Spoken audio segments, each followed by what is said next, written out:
우리 한번 제목을 볼까요? 함께 읽겠습니다. 시작. 그리스도의 신부됨의 신비. 로마서 7장 4절 말씀 봉독해 주시면 되겠습니다. 시작. 율법에 대하여 죽임을 당하였으니 이는 다르니 곧 죽은 자 가운데서 살아나신 이에게 가서 우리로 하나님을 위하여 열매를 맺히게 하려 함이니라. 제가 20대 때만 해도 다이어트 하면 굶어서 빼는 방법뿐이었습니다. 근데 이 다이어트가 과학화가 됐어요. 그래서 요즘은 굶어서 빼는 게 역효과만 불러온다는 사실이 입증됐어요. 제가 그 다큐멘터리를 봤는데요. 제 통념을 너무나 정말 통렬하게 깨트리는 다큐멘터리였어요. 되게 시스템이 재밌어요. 뭐냐 하면 우리가 이렇게 굶으리라, 내가 다이어트 이제 하고 굶을 거야 라고 딱 마음을 먹는 순간 뇌는 음식에 대해서 금지된 것으로 딱 이제 음식 금지된 것, 이 등식이 형성되자마자 이제 해석을 합니다. 금지된 것 이꼬르 언제 먹을 수 있는지 모르는 것으로 해석되고요. 그 해석을 받은 뇌는요, 당장 우리에게 명령을 내립니다. 좋든 싫든요. 지금 당장 먹지 않으면 기회가 없을 것이다. 보일 때 챙겨 먹어둬라. 그래서 강한 명령을 내리게 된답니다. 또 막 굶어대면 머리는 몸의 지방을 강하게 움켜져서 비축하려고 한답니다. 이거 다 써버리면 이거 언제 채울 수 있을지 몰라. 그래서 이 지방을 태우지 않고 오히려 굶을수록 더 붙들려고 한답니다. 결과적으로 살이 더 잘 안 빠지게 되는 겁니다. 무언가 금지하면 도리어 그것을 향한 욕망과 집착이 더 강해지는 것이 우리 뇌에 그리고 우리 신경 조직의 움직임을 입증한 다큐멘터리였습니다. 여러분, 음식 참는 일만 그렇겠습니까? 죄 참는 일도 마찬가지입니다. 도덕률이 우리에게 죄를 굶으라고 하면 우리의 뇌는 그 죄를 금기된 것 또는 강제된 것으로 인식하고 반작용을 일으키게 되어 있습니다. 더 욕망하거나 집착하게 됩니다. 결국 이 당혹스러운 진실을 우리는 외면합니다. 도덕률은 인간을 개선시키지 못합니다. 필립 얀시는 자신의 책 놀라운 하나님의 은혜에서 어릴 적부터 함께 자란 헤럴드 형이라는 독실한 형에 대해 기록했습니다. 이 헤럴드 형은요, 어려서부터 굉장히 뭐랄까요, 올곧은 신앙인이었습니다. 그리고 갈수록 문란해지는 미국의 문화에 대해 굉장히 비판적이었고 굉장히 같이 놀던 필립 얀시에게 경고를 많이 했답니다. 마침내 방탕한 미국 문화의 혐오를 느낀 헤럴드 형은 도색 잡지 등이 금지되어 있는 아주 보수적인 남아공으로 처자식과 함께 이민을 가버렸습니다. 그리고 남아공에서 평신도 설교자로 살고 있었습니다. 필립 얀시는 마침 아내와 남아공에 들를 일이 있어서 헤럴드 형을 방문했습니다. 집을 방문했습니다. 가는 길에 아내에게 헤럴드 형의 독실함과 올곧음에 대해 자랑하기도 했답니다. 마침내 헤럴드 형의 집에 방문했을 때 헤럴드 형은 없고 아들만 있었습니다. 헤럴드 형은 성범죄자로 감옥에 갇힌 상태였습니다. 그는 자신의 집 지하에 거대한 불법 포르노 센터를 운영하고 있었고 여자 연예인들에게 익명의 음란 편지를 보내다가 체포된 것입니다. 필립 얀시는 혼란과 고통 속에 돌아오며 많은 기도와 생각을 하게 됐다고 합니다. 그는 후에 이렇게 말합니다. 헤럴드 형이 아는 것은 도덕밖에 없었다. 그에게 세상은 순수한 세력과 불순한 세력으로 깨끗하게 양분되며 그는 그 반경을 점점 좁혀가다가 결국 자기 외에는 아무도 믿지 못하게 되었다. 내가 아는 한 그는 은혜로 돌아온 적이 없었다. 오점이 있더라도 도덕이 훨씬 안전한 정서라 보였던 것이다. 필립 얀시는 헤럴드 형이 굉장히 도덕적인 사람이었다고 말합니다. 그리고 그가 도덕적인 사람이었기에 은혜의 차원을 깨닫지 못했다라고 말합니다. 도덕의 대항마가 어찌 은혜라고 말할까요? 다시 말해, 도덕의 차원을 떠나야 비로소 우리가 은혜의 차원을 만날 수 있다, 이야기하고 있는 것입니다. 바울은 우리가 그리스도와 함께 십자가에 죽을 때 율법에 대하여 죽음으로써 율법과 관계없는 자가 되었다라고 오늘 본문에 말합니다. 율법이라는 말은요, 대한민국에서 자란 우리에게 와닿지 않는 단어입니다. 로마서의 맥락을 볼 때 율법은요, 이방인인 우리에게는 도덕률로 번역됩니다. 마틴 로이드 존스 박사는요, 로마서 7장에서 말하고 있는 계명과 율법에 대해 이렇게 분명히 규정합니다. 그것은 분명히 모세의 법에 해당합니다. 그러나 모세의 법만 말하는 것이 아닙니다. 그것은 일반적으로 법에 해당하고 어떤 곳에 있든지 모두가 그 법에 대하여 가지는 관계에 다 해당되는 보편적인 원리, 즉 도덕법을 말하는 것입니다. 이 말을 다 대입해서 결론을 내리면 굉장히 충격적인 명제가 나옵니다. 그리스도께서 그분의 십자가로 우리를 도덕률에서 건지셨습니다.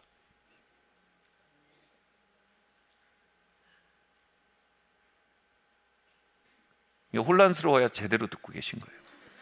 그리스도께서 십자가에 죽으심으로 모든 그리스도의 사람들을 도덕률의 세계에서 빼내셨습니다. 건져내셨습니다.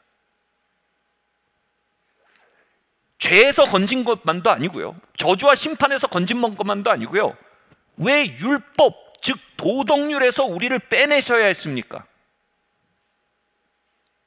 아까 말씀드렸듯이요, 은혜의 세계를 이해하고 은혜의 세계에 헤엄치기 위해서 우리는 반드시 도덕의 언덕에서 걸어나와야 합니다.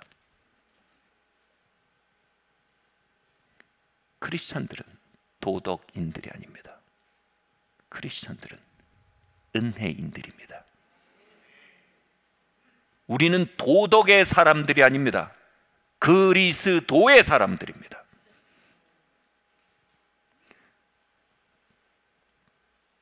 이 충격적인 얘기입니다. 사도는요, 이 충격적인 이야기를 초지일과 명료하게 밀어붙입니다. 한번 말씀 한번 보겠습니다. 함께 읽겠습니다. 시작.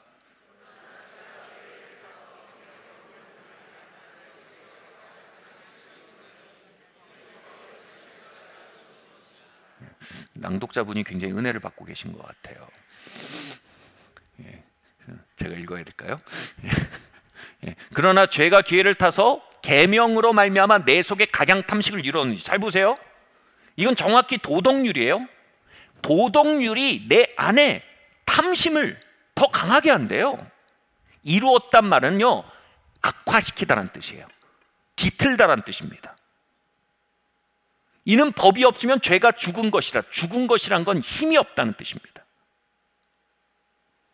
즉 탐내지 말라라는 도덕률이 우리의 존재로 하여금 더 탐심을 향해 뒤틀린 마음을 갖도록 만든다는 겁니다. 프로이드는요, 도덕률이 인간의 욕망을 찍어 눌러 부정하게 만들고, 그렇게 인간의 욕망이 도덕률에 찍어 눌려 부정될 때 결국은 찍어 눌린 욕망은 반작용으로 튀어오르는데 번번이 더 파괴적이고 역기능적이고 병리적인 형태로 튀어오르기 마련이라고 말했습니다. 굶기 다이어트와 같은 시스템인 겁니다. 헤럴드 영은 도덕률로 죄를 밀어내면 자신이 죄로부터 안전할 것이라고 믿었습니다. 그러나 그는 몰랐습니다. 그 죄가 자신 안에 있다는 것을요. 자신이 죄를 도덕률로 억누를수록 그것이 자신을 억누르는 것이며 자신을 뒤트는 것이며 그 눌렸던 자신은 뒤틀리고 강렬하고 악화된 모습으로 튀어오르기 마련이라는 사실을 말입니다.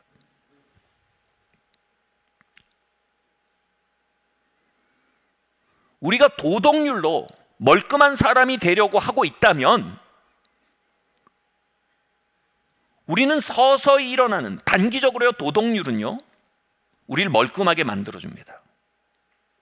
그러나 장기적인 폭발을 향해 쌓여 올려져 가는 탑과 같습니다.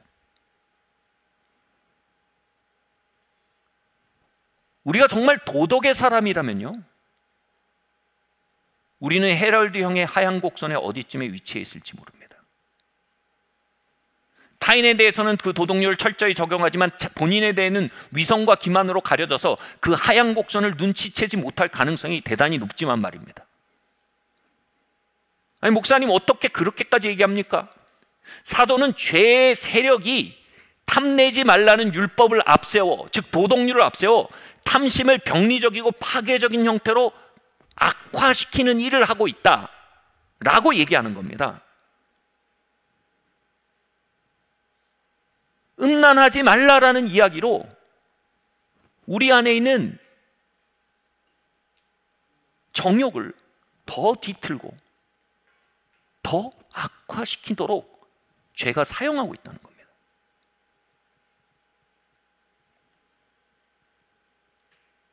아니 목사님, 죄의 세력이 도덕률을 사용한다고요? 저는 하나님이 도덕률을 사용해 우리를 바로잡으신 줄 알았습니다. 그런데 죄의 세력이 도덕률을 사용해 우리를 더 포악한 죄의 삶으로 끌어가고 있다고요? 이건 마치 반전 영화 같습니다. 여러분 유즈얼 서스펙트라는 아주 오래된 영화 아십니까? 반전 영화로 아주 유명했어요. 그 혐의에 오른 사람이 쫙 줄을 서 있는데 저는 영화 10분 20분 되자마자 누가 범인인 줄 알았어요. 왜냐면 반전 영화잖아요. 그러니까 그 중에 가장 범인 아닌 것 같은 사람이 범인이에요. 영락없이 그 사람이 범인이었어요. 여러분 이 반전 영화처럼요 우리를 깨끗하게 만들어주고 우리를 세우고 우리를 멀끔하게 만들어주는 줄 알았던 도덕이 그 뒤에 죄의 세력이 사주를 받고 있는 죄의 세력의 끈앞풀이였던 것이 지금 드러나고 있는 겁니다.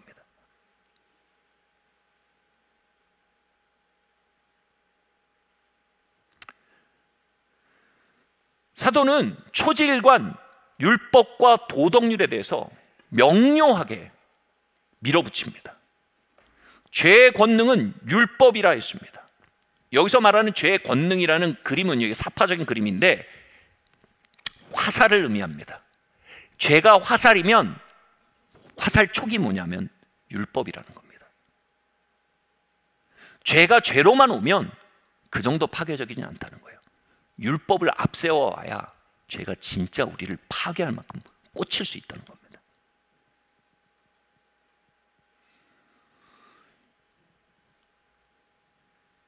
율법이 가입한 것은 도덕률이 가입한 것은 죄를 더하게 하려 함이라. 여러분 이 말씀들 정말 정면으로 보고 계십니까? 죄를 더 악화시킨답니다. 더하게 만든답니다. 죄를 더 꼽히게 만든다는 뜻입니다. 그냥 씨면 무궁화신지 오이신지 모릅니다. 꽃 피워보면 무궁화 오이가 보입니다. 그런 뜻입니다. 율법은 죄를 촉진시킨다는 겁니다. 신비한 언어입니다. 저는 이거 어느 심리학자의 언어면요 어떻게 당신이 이렇게 얘기해? 성경은요 하나님의 말씀으로 귀납적 방법을 넘어서는 계시적 방법으로 우리에게 말합니다. 증서를 도말하시고 죄 여부를 사 십자가에 못 박으시고 정사와 권세를 밝히 드러내시고, 증서가 율법 도덕률입니다. 즉 이 말이 뭐냐면 정사와 권세, 죄의 세력이 율법 도덕률을 덮어쓰고 우리의 삶을 죄의 지배로 몰아가고 있었는데 십자가로 그 증서를 까발렸더니 그 뒤에 어마뜨거라 죄의 세력이 있었던 게 드러난다는 겁니다. 너희가 죄의 다스림을 받지 너희가 죄를 짓지 않을 수 있음은 너희가 법이 아니라 은혜 아래 있기 때문이라. 사도가 또 그랬어요. 바꿔 말하면 뭐예요? 우리가 법 아래 있으면 우리가 죄에 대해 무력합니다. 자, 이거에 대해서는 또 따로 살펴볼 시간이 있길 바랍니다.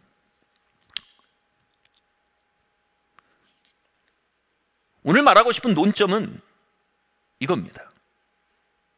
사도는 그리스도인들은 율법, 즉 도덕률과 이혼한 자들이라고 말합니다. 그리고 그리스도와 재혼한 자들이라고 말합니다.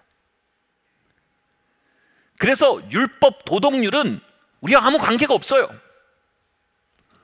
그들은 우리의 전 남편이에요. 그리고 나의 현 남편이 그리스도예요. 이 얘기를 합니다. 로마서 7장 4절 말씀 한번 보겠습니다. 이게 뭘 의미하는지 좀 더 봅시다. 함께 읽겠습니다. 시작. 그러므로 내 형제들아 너희도 그리스도의 몸으로 말미암아 율법에 대하여 죽임을 당하였으니 이는 다른 이 곧 죽은 자 가운데서 살아나신 이에게 가서 우리로 하나님을 위하여 열매를 맺히게 하려 함이니라. 아멘. 사도는 거듭난 자들이 그리스도의 죽음과 연합하여 율법에 대해 죽어버렸다고 말합니다. 율법이 죽었다고 말하지 않았어요. 율법은 살아있어요. 우리가 죽었어요. 그래서 율법과의 결혼이 무효가 됐어요. 그리고 그리스도, 즉 은혜와 우리가 재혼하게 됐다고 말합니다. 도덕률을 조금 더 규정해 볼게요. 도덕률이 뭐라고 합니까? 요약하면 이렇습니다. 도덕률은 딱 두 개로 되어 있어요. 해라와 하지 마라로 되어 있습니다. 탐내지 마라, 간음하지 마라, 정직해라, 성실해라, 도둑질하지 마라. 우리가 이 해라, 해지 마라의 세계, 도덕률의 세계에서 우리가 완전히 노임을 받았다.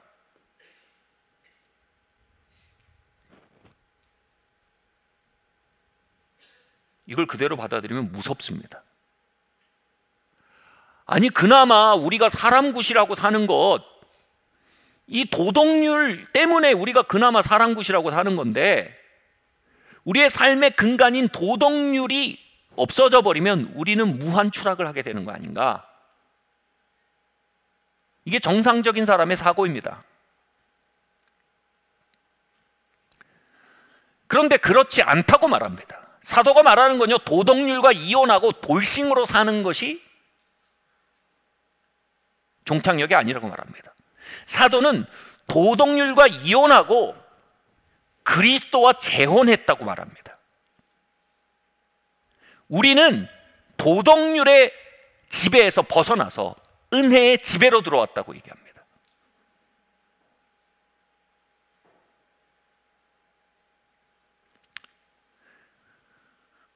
즉 이렇습니다. 이전에는 우리는 이렇게 해라, 이렇게 하지 마라, 이 리스트들 사이에 껴서 나의 도덕적 능력, 종교적 능력을 사용해 이것을 하고 이것을 하지 않음으로 우리가 크레딧을 쌓아 올리는 게 이게 도덕의 세계입니다. 그 크레딧이 일정 분위를 넘기면 자격이 생깁니다. 그 크레딧이 일정량을 채우지 못하면 자격을 얻지 못합니다. 아주 단적으로 말해서 친구 관계에서 나름의 윤리가 있습니다. 그죠? 그걸 채우면 좋은 놈입니다. 그걸 못 채우면 나쁜 놈입니다. 상종하지 못할 놈이 되는 겁니다. 한 집단에서 도덕률을 채우면 괜찮은 겁니다. 도덕률을 채우지 못하면 아닌 겁니다. 여러분, 이거에 대해서요, 사도가 초등학문이라고 말해요. 초등학문은 뭐냐면 기본적인 프린시플이라는 뜻이에요. 우리를 완전히 지배하고 있는 완전히 베이직이 되어 있는 원리라는 거예요. 우리는 반사적으로 해야 할 것과 하지 말을 것을 캐치하고 그것을 열심히 해내는 도덕적 역량을 발휘합니다. 그리고 그 역량의 결과로서의 나를 나로서 받아들인단 말입니다. 근데 사도가 말하는 건 뭐예요? 그게 우리의 전 남편이라는 거예요. 이전의 시스템으로 돌아가는 거라는 거예요. 우린 그 시스템에서 노임받았다는 겁니다. 새 시스템에서는 이제 내가 도덕률이 아닌 그리스도와의 결혼, 다시 말해 뭐예요? 그리스도와의 관계가 나를 규정합니다. 이렇게 설명하겠습니다. 네. 어려운 부분 잘 따라오셨어요? 이제 예화예요. 네. 몇 년 전에 제가 영적 대선배님과 함께 대만으로 사역 여행을 갔어요. 근데 그분은 사역 때문에 1년에 거의 수십만 마일, 거의 100만 마일 가까이 비즈니스 클래스로 매년 여행하시는 분이에요. 그러니까 그분의 그 멤버십이 있더라고, 멤버십 카드가. 기억은 안 나는데 예를 들어 다이아몬드 카드, 다이아몬드 멤버십이었던 것 같아요. 뭐 멀리서도 알아볼 그런 포스가 있었어요. 근데 그분은 전용 카운터가 있어요. 카운터가 있고 이 버틀러 서비스라 그러나요? 담당 직원이 따로 있어요. 그리고 출국 입국 수속에도 개인 라인이 따로 있어요. 그리고 기다릴 때도 개인 라운지가 따로 있습니다. 그리고 이분이 어느 정도 크레딧을 많이 쌓았냐면 동반 1인까지 동일한 혜택을 받을 수 있을 만큼 크레딧을 쌓았어요. 저는 다이아몬드는커녕 브론즈 멤버도 아니었거든요. 근데 그분이 그러는 거예요. Come with me. 나랑 가자. Come with me. 제가 생전 처음 가본 동네로 가는 거예요. 그 카운터로 가는 거예요. 갔는데 여권이랑 비행기 표를 달래요, 저한테 그분이. 그래서 같이 내면서 말해요. He's my friend. 내 친구야. Yes, sir.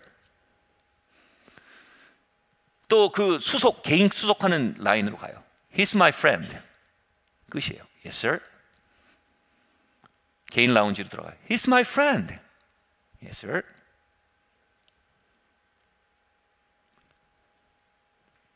그분은 크레딧을 쌓았어요. 그 자격을 얻었어요.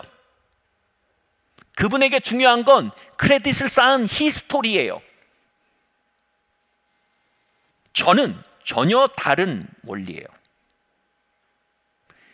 이게 일반 세상 돌아가는 원리예요. 초등학문이란 말의 뜻이에요. 저는 다른 프린시플이에요.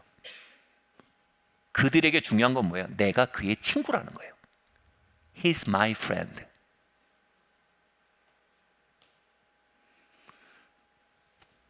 대만에 갔을 때는 그분이 얘기 안 해줬어요. 제가 말했어요. I'm his friend.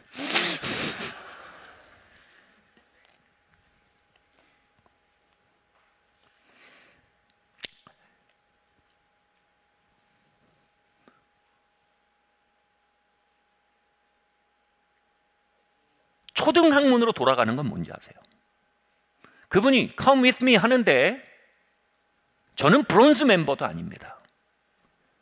앞으로 30만 마일을 크레딧을 쌓으면 당신과 함께 가겠습니다. 그분이 말해요. 중요한 건 너의 크레딧이 아니야. 중요한 건 나와의 관계야. 거기서 뭐예요? 믿냐 안 믿냐 이겁니다. 그런 게 어디 있습니까? 아니면 I believe.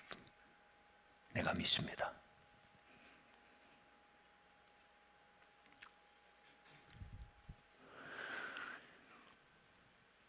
구약에서는요, 여러분, 영적 간음, 엄청난 단어죠. 영적 간음이 여호와 하나님과 바알 사이를 왔다 갔다 하는 게 영적 간음입니다.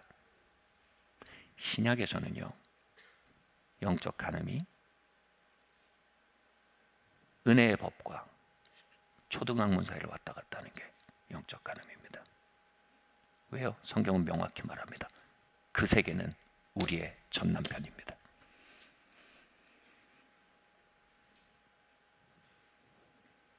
우린 돌아보지 않아야 합니다. 우린 그 세계에 걸려들지 않아야 합니다. 우리는 은혜 세계에 초질감 거해야 합니다. 한 신학자는 이렇게 말했습니다.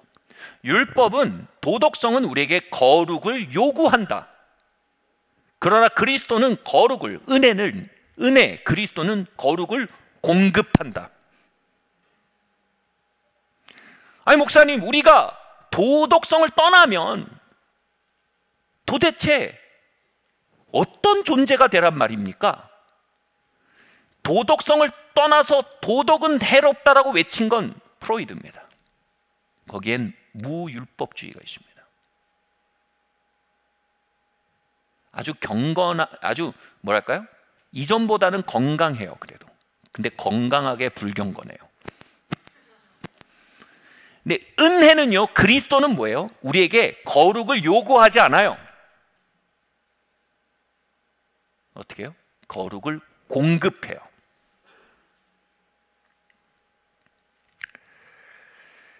율법 도덕성은 거룩에 있어서 파산한 우리에게 거룩을 계속 요구해요.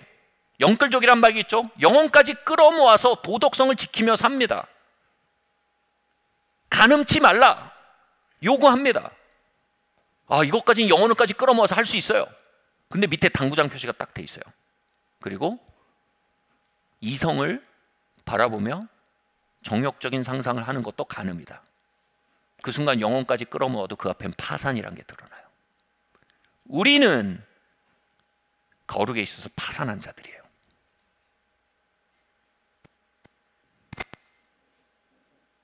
적어도 전 그래요. 여러분은 어떠세요?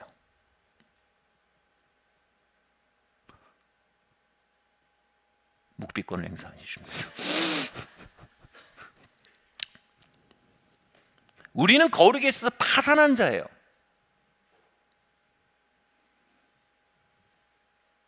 그런데 은혜는요, 그리스도가 우리에게 말합니다. He's my friend 정도가 아니에요. She's my wife. 내 아내입니다. 서양에서는 결혼하면 그 사람의 성을 받습니다. 그죠? 그쪽 논리로면 제 아내는 미세스 킴입니다. Jesus Christ. 그리스도는 그분의 본성입니다. 우리는 미세스 크라이스트가 됐습니다. I'm Mrs. Christ.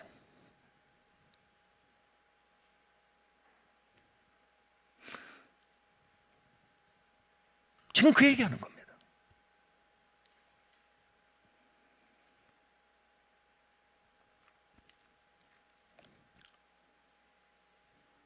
우리가 미세스 크라이스트가 돼서 지금 말하고 있는 로마서 7장이 말하고 있는 게 뭐냐면요, 우리가 그리스도께 시집 가서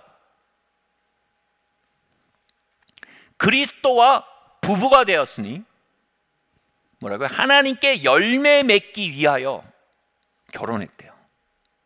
열매라는 말은 두 가지 중의적 의미가 있어요. 하나는 성령의 열매예요. 우리는 우리의 도덕률로 성령의 열매를 맺을 수 없어요. 성령의. 두 번째는 열매라는 말은 자식이란 뜻이에요. 다시 말해서 여인은 혼자 아이를 만들 수 없어요. 결혼해서 남편과 친밀한 사랑 가운데 살아갈 때 아이가 생겨나는 거예요. 그 맥락이에요. 우리가 그리스도께 시집가서 그리스도와의 친밀한 관계 가운데 살아감으로 우리로 하여금 열매 맺게 하려 함이래요. 파산한 자에게 거룩을 요구하는 도덕률의 가혹한 전 남편과 헤어지고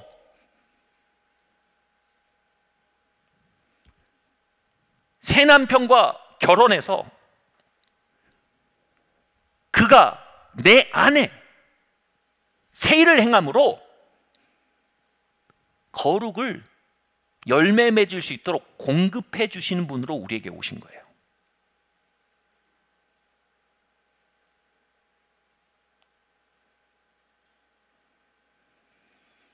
예수님은요, 자신을 하늘에서 온 신령한 떡이요 신령한 음료라고 하셨습니다.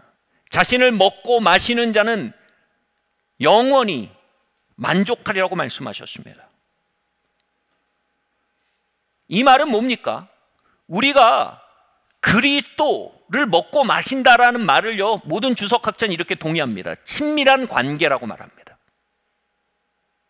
이제 우리의 주제는 옳아지는 게 아니에요.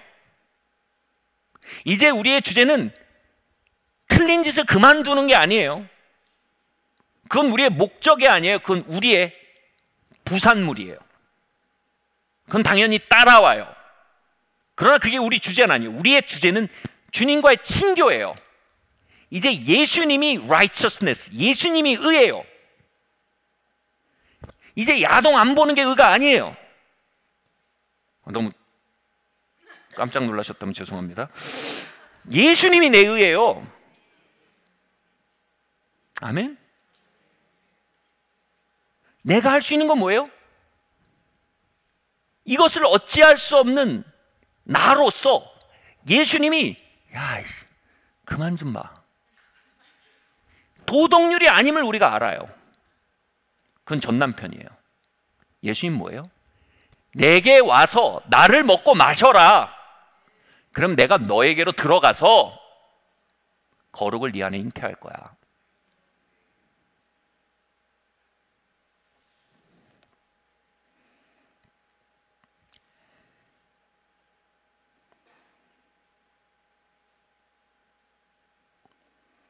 우리가 그리스도를 먹고 마실 때 우리의 영혼에 그분의 거룩이 공급되는 거예요.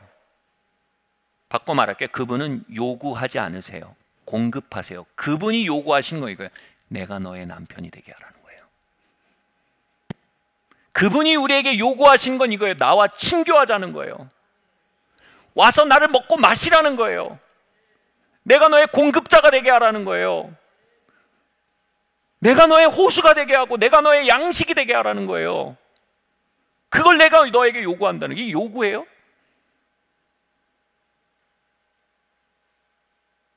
나로 너를 공급할 기회를 다오 이겁니다. 이게 신랑의 개념입니다. 이전에는 옛 남편은요, 죄가 마려운데 그걸 참아내는 게 도덕률이에요. 참다 빵 터지면 남편이 갈궈요. 죄송합니다. 비판해요. 주여. 예. 제 전 남편이 뭐라 그랬어요? 그렇게 말하면 어떻게 해?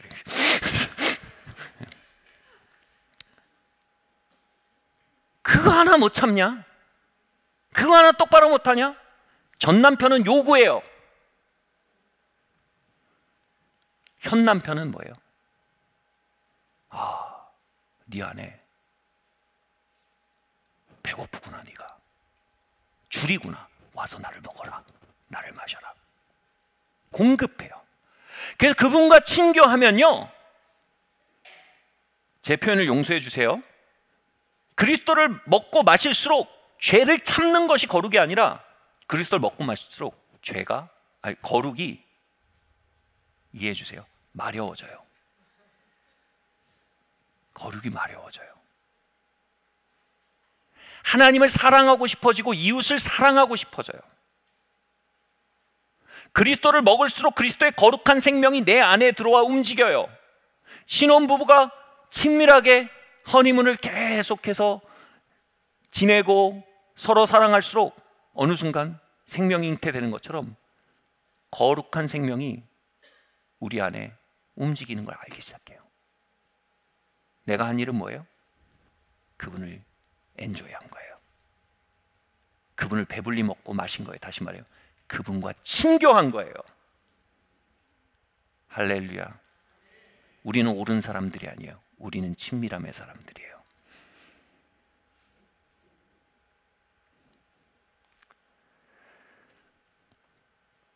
그러면 그분과 친교한다는 것이 무엇을 의미할까요?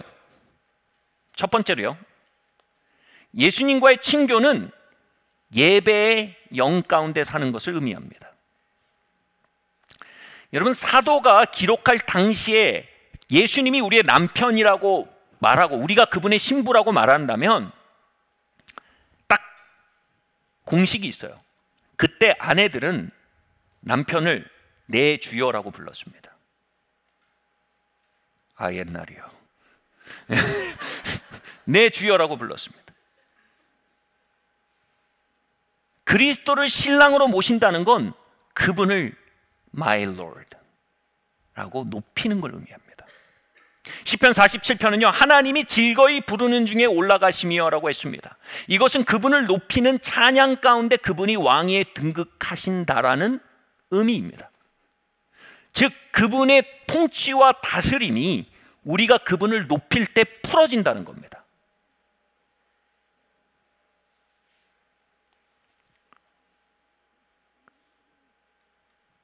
사도의 글에서 죄의 통치를 깨뜨리는 건 도덕의 도래가 아닙니다. 죄의 통치는 도덕의 도래에 의해 잠시 억눌려지지만요, 와신상담하고 갈고 닦아서 더 강한 쿠데타를 일으킵니다. 이 진자운동이 더 강해지기 시작합니다.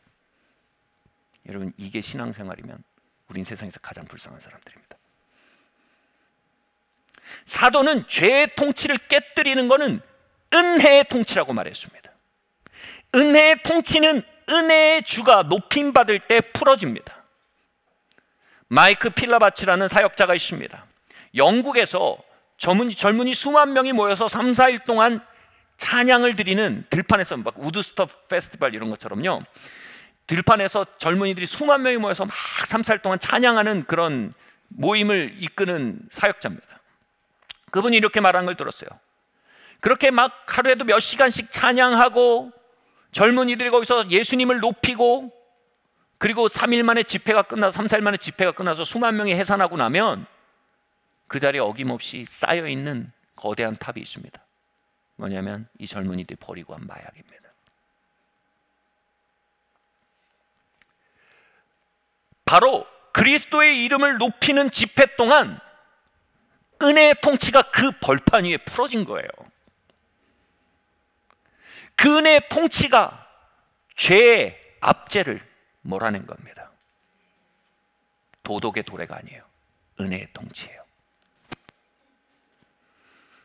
중독의 영을 깨뜨린 겁니다. 몇 년 전 어떤 분이 다른 교회 분인데 자꾸 오후 예배 때 와서 자꾸 예배를 드리시는 거예요. 뭐 좋죠. 근데 신기해서 물어봤어요. 왜 자꾸 오시는지 물어봤습니다. 그분의 이야기가 걸작이었어요. 여기서 목 놓아 주님을 높이고 집에 가면 새삼 아내가 사랑스러워 보입니다. 그래서 자꾸 온다는 거예요. 사실 그분은 아내와 별거를 준비하고 있는 상태였습니다. 그런데 정말 그들에게 필요했던 건 은혜의 통치였던 거예요. 아내의 문제도 남편의 문제도 아닌 죄의 통치와 은혜의 통치였고, 신랑 대신 그리스도를 높이는 일, 그것으로 주님께서 그들 가운데 다스리시기 시작하는 것, 은혜로서 이 사건이 필요했던 거예요. 저는 올해 결혼 20년 차입니다. 확실한 건 있습니다. 아내도 저도 20년 전보다 지금 서로를 훨씬 더 좋아하고 사랑한다는 겁니다. 단언컨대 이건 저희의 성품의 결과가 절대로 아닙니다. 저희 성격대로 살았으면 정직하게 제가 설교를 쓰면서 돌아봤는데 3, 4번 정도 갈라졌을 것 같습니다. 저희 도덕성 때문에 20년 동안 서로 사랑한 거 절대 아닙니다. 도덕성이 못하면요, 끓어오르는 쓴마음과 섭섭함과 분노들을 억누르는 게 저의 베스트입니다. 그래서 제 도덕성으로 할 수 있는 건 쇼윈도 부부입니다. 그래도 목사인데 화목한 모습을 보여야죠. 유경아 사모, 예배드리러 가자. 네, 목사님. 이걸 뭐라 그래요? 동지라 그러는 거예요.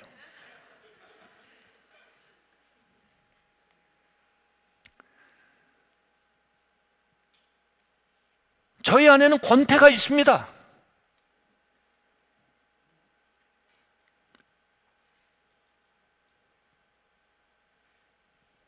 제 안에는 계속 사람을 갈아대려는 죄된 본성이 있습니다. 우리 안에는 대상이 준 고마움은 까먹고 대상이 준 상처는 팔목에 문신을 해서라도 기억하는 억하심정이 있습니다. 실증과 비아냥거림이 있습니다. 그러나 우리가 매주 함께 드려온 예배들을 통해 은혜의 통치가 역전시켜 온 것입니다. 저희 아이들은 지금 두 아이가 20살이 다 되어 갑니다. 그리고 막내딸이 이제 내후년이면 중2입니다. 상징적인 10대 아이들이 하이틴, 이 10대 아이들이 티네이저들이 3명입니다. 근데 이 아이들이 별로 존경스럽지 않을 때도 저희를 존경합니다. 별로 다가오고 싶지 않을 것 같은데 굳이 밀고 들어와서 다가옵니다. 마음을 열고요. 되게 상처받았을 것 같은데 용서합니다. 아유, 목사님 애들 참 착하네요. 잘 두셨네요. 얘 비교적 착합니다. 그러나 착하지만은 않습니다. 부모 용서해라, 존경해라 일일이 가르칠 수 없습니다. 저희는 한 가지를 가르쳤습니다. 얘들아, 예배 포기하면 안 돼. 예배 사수해.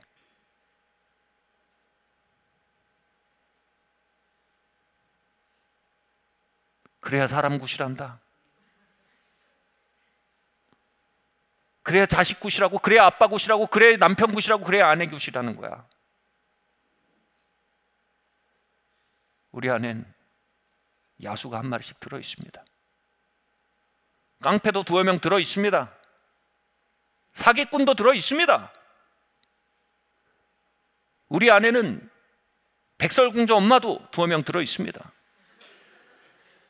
드레젤라 아나스타샤도 들어 있습니다. 은혜의 통치가 없이는 밑바닥이 드러날 수밖에 없습니다. 이 한 주도 저는 신랑 대신 그리스도를 내 주요 하고 그분의 발 앞에 엎드려 높이지 아니하군 다음 이야기를 써나갈 수 없는 자입니다. 오름의 세계에서 저는 파산했습니다. 은혜의 세계에서 제가 할 수 있는 건 내 주여 그분을 목놓아 높이는 것입니다. 그리고 은혜의 통치를 환영하는 것입니다.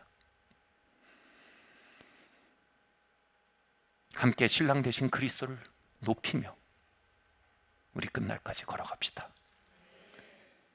두 번째로요, 주님과의 친교는 기도의 영을 의미합니다. 아가서에서 신랑은 신부를 부릅니다. 그런데 신부가 내가 이미 씻었고 잠옷으로 다 갈아입고 누웠는데 나가는 거 귀찮다 이러고 문기적거립니다. 아마 문 밖에서 이렇게 똑똑 두드렸을 수도 있고 돌을 던졌을 수도 있고 노래를 불렀을 수도 있고 뻐꾸기 소리를 냈을 수도 있고. 근데 이 술람미 여인이 다 씻고 누웠는데 잠옷까지 입었는데 민기적거리다가 하다 나가봤는데 신랑이 가버렸어요. 그리고 그걸 엄청난 상실의 시간으로 묘사합니다.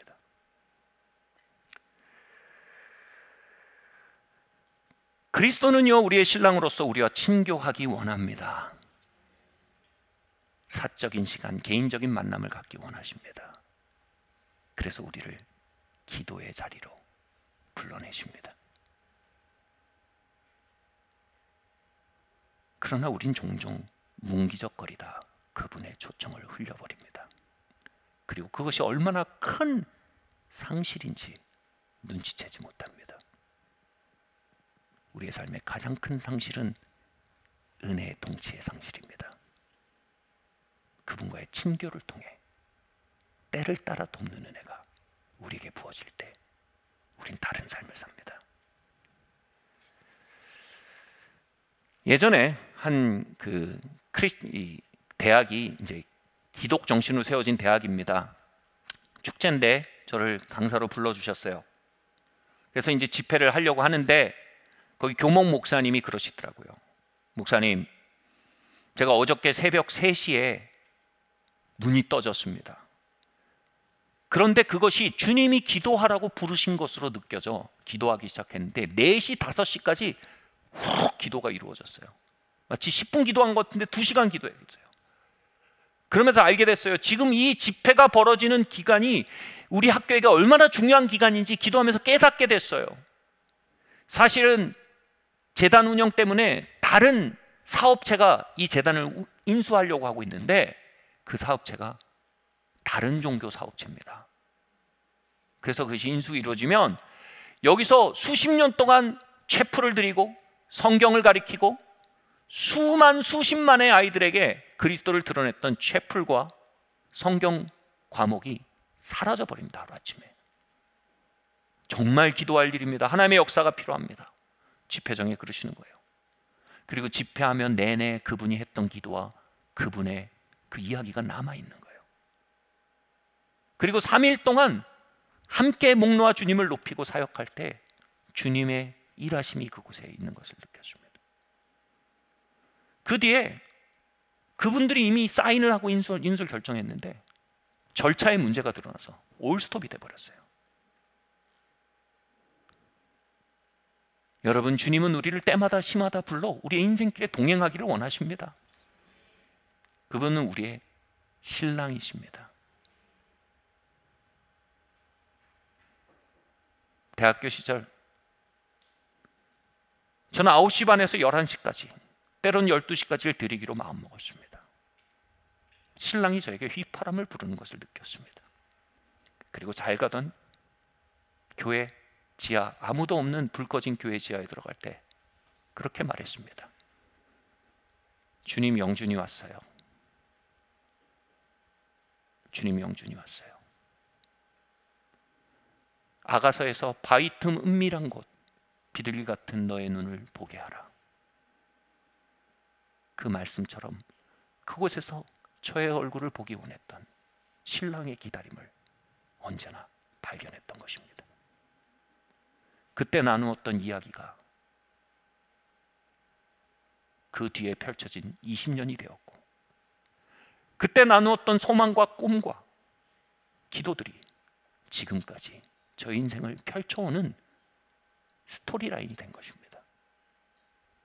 주님과 독대하십시오. 신랑과 교제하십시오. 신랑은 바위 틈 은밀한 곳에 있는 여러분의 눈동자, 비둘기 같은 여러분의 눈동자를 기다리고 있습니다. 마지막으로요, 예수님과의 친교는요, 나의 미래에 대해 주님을 신뢰하는 걸 의미합니다. 얼마 전에 고생하는 몇몇 성도님들의 이야기를 들었습니다. 특별히 이 분들이 이 공통 분모가 뭐였냐면, 이 자녀들이 좀 장기적인, 중장기적인 약함과 질병을 가지고 있는 부모님들이었어요. 그리고 최근 들어서 그분들이 동일한 패턴으로 고생하시는 걸 듣게 됐어요. 어떻게 해야 되나, 어떻게 도와야 되나, 뭐 가서 진짜 같이 어떡하지? 근데 주님이 제 마음에 주시는 거는 지금 금식을 해야겠다는 마음을 주셨어요. 그래서 그 집들을 놓고 이제 금식을 했어요. 금식을 하면서 제 마음속에 이러면, 가서 내가 밥이라도 한 끼 지어주는 게 낫지, 기도냐. 가서 빨래라도 한번 해주는 게 낫지, 기도냐. 근데 왜 기도해야 됐는지 알겠는 거예요. 기도하면 기도할수록 진짜 무거운 것은 그 아이들을 돌보는 육체적 수고만이 아닌 것을 보게 됐어요. 진짜 무거운 것은 두려움이라는 게 보였어요. 이 아이들이 어떤 인생을 살게 될까? 이 아이들의 미래가 두려운 것입니다. 진짜 무거운 것은 아이들의 체중이 아닌, 진짜 무거운 것은 병원을 왔다 갔다 하는 거리가 아닌, 진짜 무거운 것은 그 아이들의 미래에 대한 두려움이다 라는 마음이 들었어요. 계속 금식하던 중에 한 노래가 떠올랐어요. 제목이 걸작이에요. Fear is not my future. 두려움은 나의 미래가 아니다. 리바이벌 미팅이 끝나고 로비에 나갔는데 마침 그런 부모님 중에 한 분을 만났어요. 그래서 제가 휠체어를 몰고 잡았어요. 고생하고 있다는 얘기 들었습니다. 기도 같이 하고 있습니다. 그런데 이 얘기는 꼭 해야겠습니다. 주님이 그 아이의 분복이 되실 겁니다. 그리고 얘기했습니다. 두려움은 그 아이의 미래가 아닙니다. 많은 두려움이 말을 걸고 있다는 거 압니다. 두려움은 거짓말장입니다. 두려움은 그 아이의 미래가 아닙니다.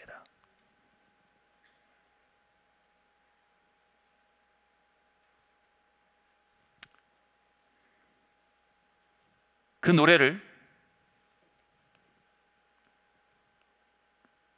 읽어드릴게요. 가사가 이래요. 그분이 당신을 위해 상황을 역전시키게 하십시오. 그분이 당신을 위해 일하는 것을 지켜보십시오. 그분이 시작하신 일은 아직 끝마치지 않으셨습니다. 그분은 상황이 바뀔 때까지 일하십니다.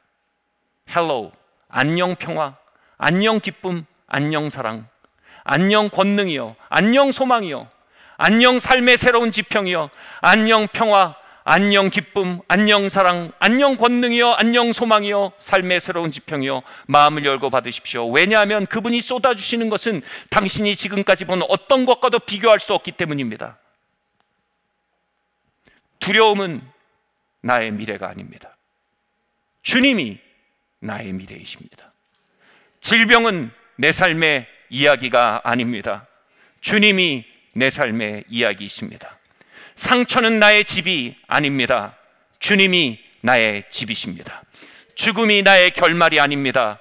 주님이 나의 결말이십니다. 두려움이 나의 미래가 아닙니다. 주님이 나의 미래입니다. 신랑은 신부를 돌봅니다. 신랑은 신부를 책임집니다. 신랑은 무력하지 않습니다. 신랑은 신부를 위해 싸우고 피를 흘려서도 신부를 지킵니다. 여러분은 그리스도의 신부입니다. 그리스도는 우리의 신랑입니다. 그리고 그분은 하나님이십니다. Fear is not my future. Jesus, you are my future.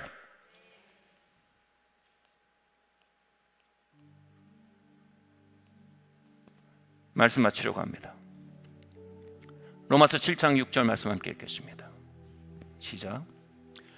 이제는 우리가 얽매였던 것에 대하여 죽었으므로 율법에서 벗어났으니 이러므로 우리가 영의 새로운 것으로 섬길 것이요 의문의 묵은 것으로 아니할지니라. 영의 새로운 것은 뭐냐면요, 주님을 직접 섬기는 거예요. 의문의 묵은 것은 뭐예요? 내가 주님을 직접 섬기는 자리에 가기까지 크레딧을 쌓아야 돼요. 그 크레딧 문직이에요. 그 크레딧이 뭐냐면 도덕률이에요. 내가 도덕률에서 크레딧을 할 걸 하고 하지 않을 거에서 크레딧을 충분히 쌓아서 자격을 획득해야 그 다음에 직접 그분을, 영이신 그분을 섬길 수 있어요. 그러니까 다시 말해, 율법 안에서는 그분을 직접 섬기는 건 소망이지 현재가 아니에요. 그러나 은혜 안에서 우리는 그분을 직접 섬겨요. 친구로요? 동행자로요? 아니요. 신랑으로요. 섬긴다라는 말 엄청나게 다양한 말입니다. 풍성한 말입니다. work for, 섬긴다. 내가 삼성을 위해 일한다. 이거 뭡니까? 삼성이 가지고 있는 안정이 내 안정인 겁니다. 내가 국회를 위해 일한다. 뭡니까? 국회가 가지고 있는 영광이 내 영광인 겁니다. 국회의원 가문의 영광입니다. 내가 대통령을 위해 한다.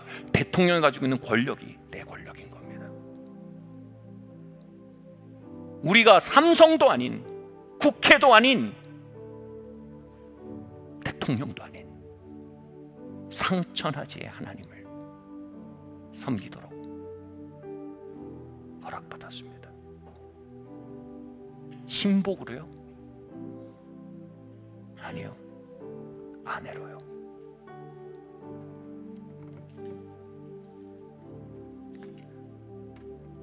이 말씀을 묵상하며 제 안에 들끓는 소원이 일어났습니다.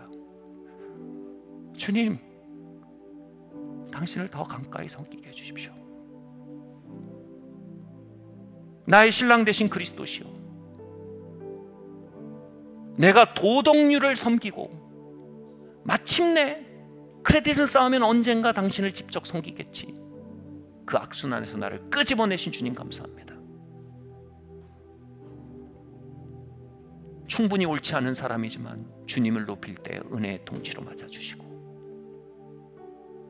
검은 사람이지만 아름답게 봐주사 저를 불러내서 친교하시고, 연약한 사람 든든한 오른팔이 되어주사 돌보고 책임져 주신 하나님, 소원이 있습니다. 당신을 더 가까이 섬기게 해주십시오. 이게 웬 권능입니까? 하나님을 섬기다니요. 이게 웬 영광입니까? 하나님을 섬기다니요. 이게 웬 풍요입니까? 하나님을 섬기다니요. 사랑하는 성도 여러분, 우리는 의문에 속한 것으로 하나님을 섬기게 된 자가 아니요 영으로서 하나님 섬기게 되었습니다. 충분히 옳지 않은 모든 자들이여, 전 남편의 포갑을 잃어버리십시오. 때론 선을 넘기도 하는 모질이들이여, 신랑 되신 그리스도를 사랑합시다.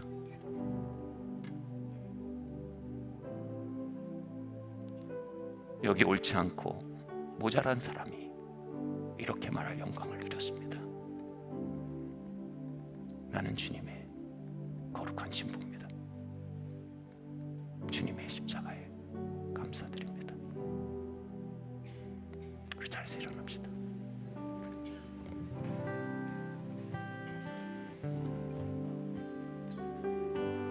주께서 이곳에 임재하십니다.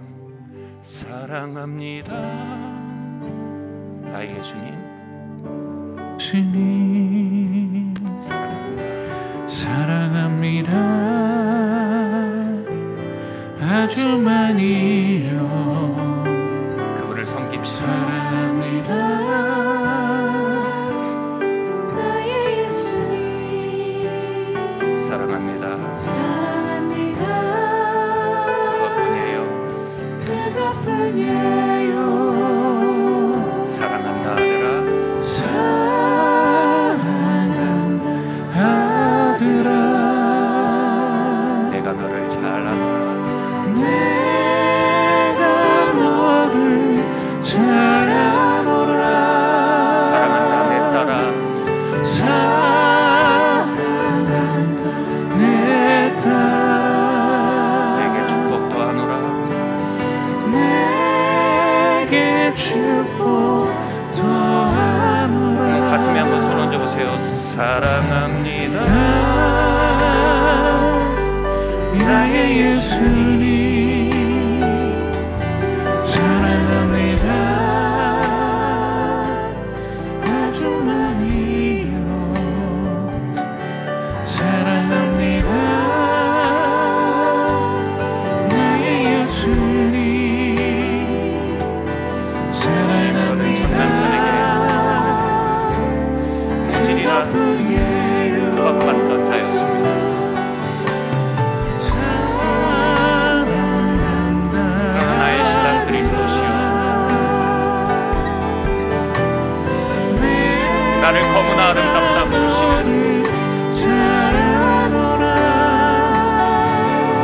그 음성 속에 나의 소망이 있습니다. 두려움은 나의 미래가 아닙니다. 두려움은 나의 미래가 아닌 주님이 나의 미래이십니다. 사랑한다.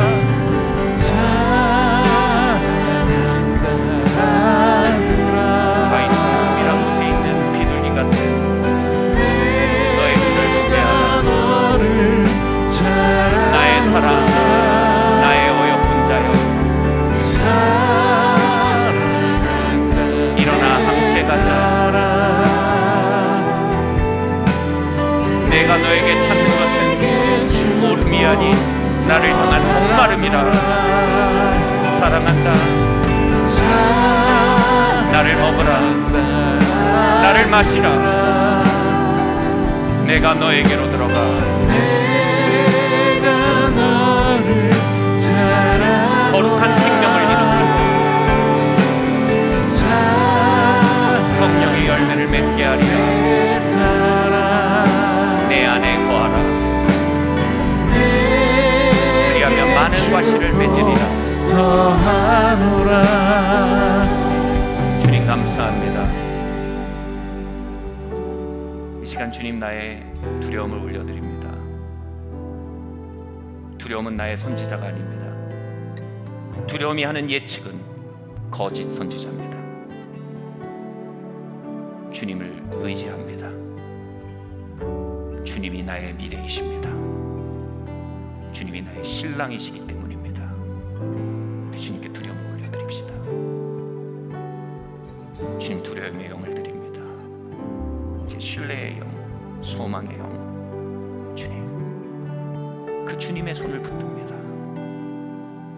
신랑 되신 그리스도의 강한 팔에 나의 미래를, 나의 가정을, 나의 아이들을, 연로하신 부모님을 맡겨드립니다. 두려움은 수많은 목소리로 나를 압박했으나 나는 그리스도의 신분입니다. 또 말합시다. 주님, 나를 친밀히 부르시고 주님과의 친교 안에 거하게 하여 주시옵소서. 우리 함께 기도합시다.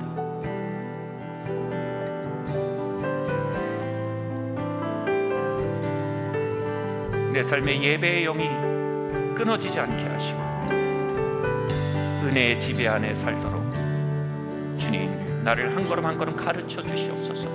또한 기도합시다.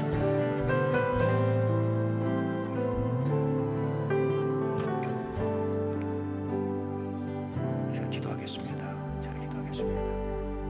두 손 이렇게 한번 펼쳐볼까요? 여러분, 이곳에 은혜의 지배가 부러집니다. 은혜의 주여, 이 시간 우리 안에 있는 백성들 좋은 말을 다스려 주십시오.